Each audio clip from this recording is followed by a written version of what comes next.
Please, don't forget to check links below and subscribe. Just voice for you. The Little Red Riding Hood.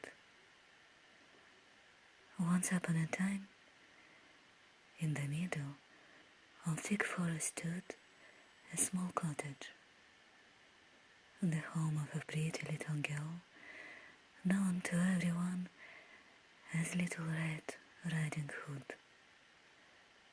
One day, her mommy waved her goodbye at the garden gate, saying, "Grandma is ill. Take her the basket of cakes, but be very careful. Keep to the path through the wood and don't ever stop. That way you will come to no harm."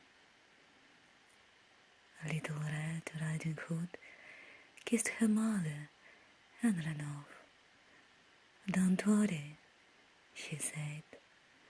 "I'll run all the way to Grandmother's without stopping." Full of good intentions, the little girl made her way through the wood, but she was soon to forget her mother's wise words. "What lovely strawberries, and so red!" Laying her basket on the ground, a Little Red Riding Hood bent over the strawberry plants. "They're nice and ripe, and so big, yummy, delicious. Just another one, and one more. This is last. Well, this one. The red fruit peeped quietly through the leaves and the grassy glade, and Little Red Riding Hood ran back and forth popping strawberries into her mouth. Suddenly, she remembered her mother, her promise, Grandma, and the basket, and hurried back toward the path. The basket was still in the grass, and humming to herself, Little Red Riding Hood went on. The wood became thicker and thicker.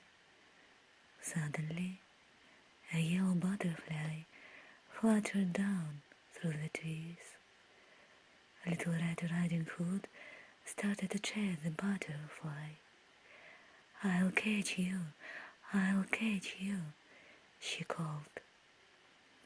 Suddenly, she saw some large daisies in the grass. "Oh, how sweet!" she exclaimed, and thinking of Grandma, she picked a large bunch of flowers. In the meantime, two wicked eyes were spying on her from behind a tree. A strange rustling in the wood made Little Red Riding Hood's heart thump.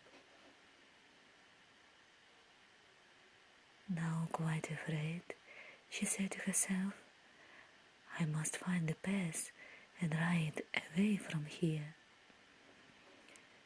At last she reached the patch again, but her heart leapt into her mouth, and her sound of a gruff voice which said, "Where are you going, my pretty girl, all alone in the woods?" "I am taking Grandma some cakes. She lives at the end of the path," said Little Riding Hood. When he heard this, the wolf, for it was the big bad wolf himself, politely asked, "Does Grandma live by herself?" "Oh, yeah," replied Little Red Riding Hood, "and she never opened the door to strangers." "Goodbye. Perhaps we'll meet again," replied the wolf. Then he loped away, thinking to himself, I gobbled the grandmother first. They lie in wait for the grandchild. At last, the cottage came in sight. Knock, knock. The wolf rapped on the door. Who there? Cried Grandma from her bed.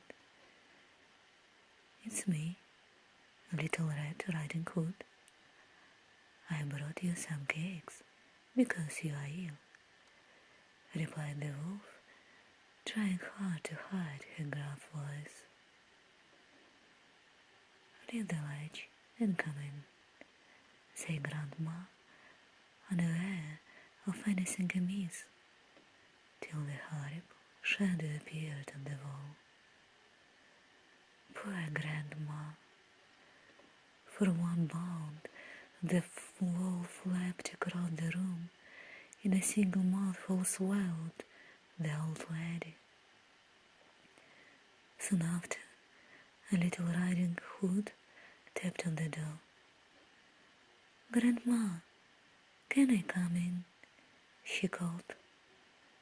Now, the wolf had put on the old lady's shawl and cap and slipped into the bed. Trying to imitate Grandma's voice, he replied, Open the latch and come in. What a deep voice you have, said the little girl in surprise. The better to greet you with, said the wolf. Goodness, what big eyes you have, the better to see you with.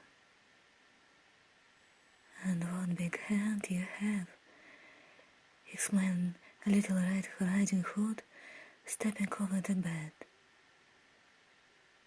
The better to hug you with, said the wolf. What a big mouth you have, the little girl murmured in a weak voice. The better to eat you with, growled the wolf, and jumping out of bed, he swallowed her up too. Then, with a fat full tummy, he fell fast asleep. In the meanwhile, a hunter had emerged from the wood, and on noticing the cottage, he decided to stop and ask for a drink.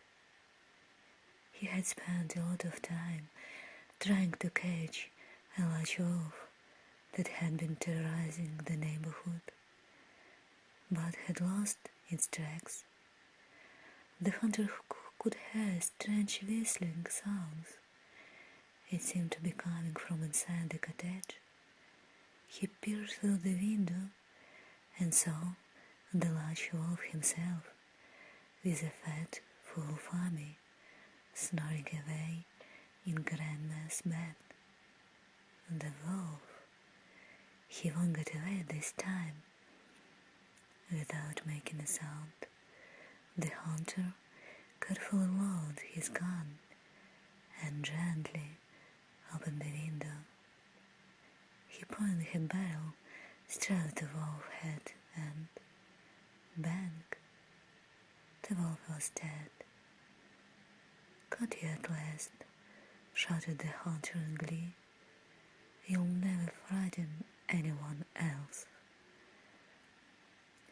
He cut open the wolf's stomach, and to his amazement, out popped Grandma and Little Red Riding Hood, safe and unharmed. You arrived just in time, murmured the old lady. It's safe to go home now, the hunter told to Little Red Riding Hood. The big bad wolf is dead and gone, and there is no danger on the path. Still scared, the little girl hugged her grandmother. Oh, what a fright! Much later, and dusk was falling, a Little Red Riding Hood's mother arrived, all out of breath, worried, because her little girl had not come home. And when she saw little Red Riding Hood safe and sound, she burst into tears of joy. After thanking the hunter again, the little Red Riding Hood and her mother set off toward the wood, and they walked quickly through the trees. The little girl told her mother, "We must keep to the path and never stop. That way we'll come to no harm." Good sleep.